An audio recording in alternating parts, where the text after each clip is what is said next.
Hey, Mike, good to see you. I think you and Paul are 1 and 2 in terms of shot attempts per game this preseason. I think you're at 10 and a half a game. What's your impression of Malone's new emphasis on taking more 3-pointers? Do you think that benefits you in terms of focusing on that? I think just as a team, if we can just focus on, not waiting until the end of the shot clock to get shots up. If you have an open shot, take it. And that happens to be threes a lot of the time. We got a lot of good shooters, so let it fly. For me personally, it's something I've always done. I'm not really changing too much.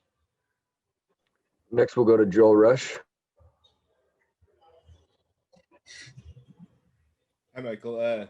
Has Coach talked with you about your role coming up in this season and what he expects from you going forward? Not really. No, not really. But like I said yesterday, man, when you want to be on a championship team, there's going to be players that have to sacrifice.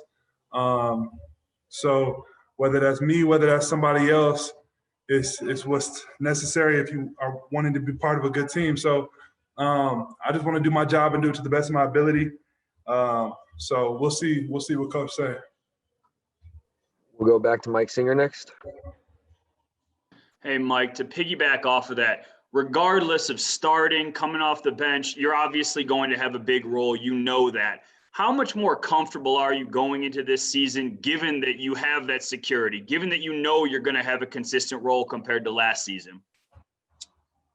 I mean, I'm not really – that really doesn't change too much. I don't want to just have a role. I want to have a big role and help the team win. So I'm not really dwelling on that. I just want to play my part in being better than I was last year. We came up short of our goals last year, so I'm going to just do my part to be better. Next question will go to Kendra Andrews. Michael, heading into the preseason games, you were saying how you, Nikola, and Jamal were going to have to kind of find that chemistry because you got thrown into that lineup in the bubble. After those 3 games, getting some playing time with them, how are you feeling? Pretty good. We still got some strides to make. I still got to figure out how to get myself going playing with those guys. They got to figure out, how to play with me as well. So it's a learning progress, but it's only been a few preseason games, so we're still figuring it out, and it'll get there. It's getting better every game. All right, we'll go back to Mike Singer next. Hey, Mike, Malone has said that your biggest challenge is not going to come on offense or the glass. It's going to come on defense. What specific areas are you trying to improve on and focus on heading into the season? Just all around be a better help side defender, on-ball defender, and just, somebody my team can rely on to get stops. There's no reason why I shouldn't be a good defender, so I got to just lock in and focus on getting better in that area. All right, I have no hands. Any other questions? Okay, Mike just popped up here. We'll go back to Mike. Sorry, I appreciate it. Mike, you were just talking about, having to sacrifice for the betterment of the team, regardless of what your role is. Is that a sign of maturity that you can kind of see the big picture and that, in terms of how far you guys can go, everybody needs to be pulling it, even if it means a little bit of sacrifice personally? I mean, there's no if a player feels like he's a starter in the league, everybody know Will is a starter. So it's not him saying that shouldn't have been blown up the way it was because he has started, he has produced. And so that's not immature or anything on his part. He views himself as a starter. I view myself as a starter. But we both know that if we want to be a part of something special, that we got to stick together, me and him individually.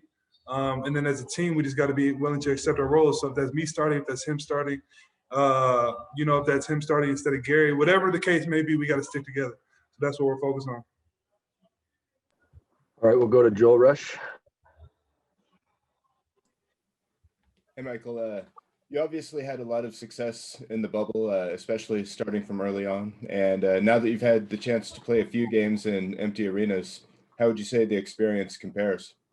It's definitely a little weird. It's a little harder to get your adrenaline going, excitement going, especially in the preseason. But once the season starts and everything counts, I think we'll be even better. It's definitely a little awkward. We didn't even have any music in there. You could hear what everybody was saying. it was kind of strange, but it's something that we got to embrace. It's a little different in the bubble because the arena is so much bigger, and the bubble was more like compact, so it still felt like a pretty live environment. But it's a little different in those big arenas. But we've gone up against different adversities and everything, so we're ready to handle anything, and it'll just be another cool thing to see how we handle it. All right, we have time for one more. We'll end with Katie Winge.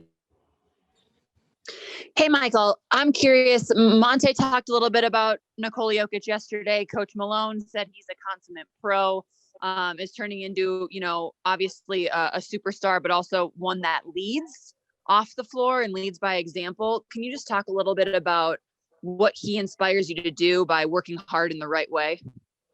Yeah, no, I really respect Nikola and just how he handles himself off the court. No matter if he plays good or bad, he's always in the weight room after the game. He's always making sure he gets his recovery in before he leaves the arena. He always makes sure he gets his sleep in, just so that he's ready to go the next day. And we can always count on him to be consistent. We know we're not going to have to wonder if he's going to play certain games due to load or whatever. We know he's ready to go every day. So I respect that. And I would say the best attribute about a player is its availability. And he is a guy that is always available. You know what you're going to get. So I think there was times early on in his career where he was just criticized. You don't know what joker you're going to get from night to night.